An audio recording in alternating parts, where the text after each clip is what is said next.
China has a dirty little secret they don't want anyone to know about. It's this: China owes the United States more money than we owe them. But for political reasons, both governments are ignoring that 100-ton elephant in the room, or should we say, 100-ton dragon.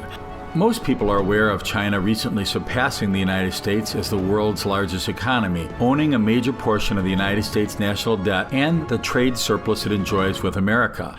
But what most people don't know is that China owes Americans hundreds of billions of dollars in bond payments. Here's some brief history.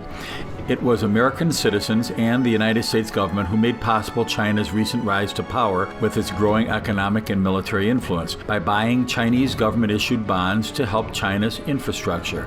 Between 1911 and 1942, China issued bonds, which were purchased by the United States government and many other governments, United States and foreign banks, and to people around the world, including U.S. citizens. The Chinese bonds were marketed competitively with other sovereign debt instruments of the day by Wall Street firms. They were trusted investments and promoted by many mainstream agencies and newspapers, including the old gray lady, the New York Times, then and still the national newspaper of record for the United States of America. China properly serviced the debt payments associated with these bonds until it became the People's Republic of China in 1949 and decided to intentionally default on the loans. This was an illegal act. Under international law, the money China owes on its defaulted American bonds is considered sovereign debt. And sovereign debt has no statute of limitations. Even worse than China's violation of the international laws behind sovereign debt, China appears to only pay off its debts for something in return.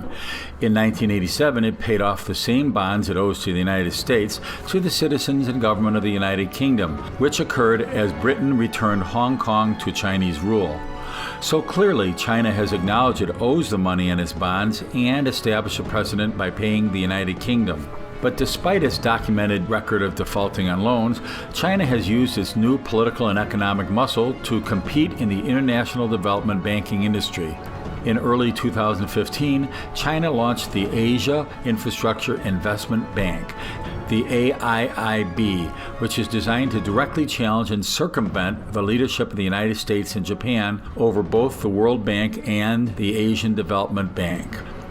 Given these facts, as well as the legal precedent China itself created when it selectively paid off Britain in tandem with its solid economic world position, there is no excuse for China to refuse its fiscal responsibility to the government of the United States, as well as to the thousands of individual citizens who purchased these bonds and are still holding them, or in many cases their children or grandchildren are still holding them. There is currently no United States government entity organized to accomplish the task of settling this enormous debt with China. Yet there is a private sector American organization planning to accomplish this mission with the assistance of the United States government. Since 2001, American Bondholders Foundation has legally represented the majority of the American bondholders and is closely working with members of Congress to solve this problem.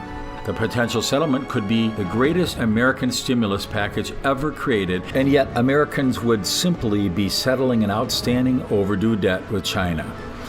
As America faces the biggest treasury debt numbers in world history, deadbeat China is now incredulously planning on issuing new international bonds to help their slowing economy.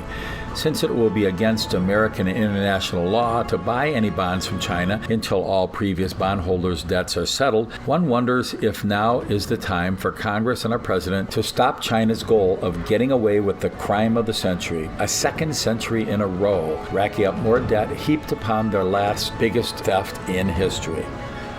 Now that you understand the big picture, please forward a link of this video to your elected representatives to help us get our money back. Thank you. More information is available at AmericanBondholdersFoundation.com.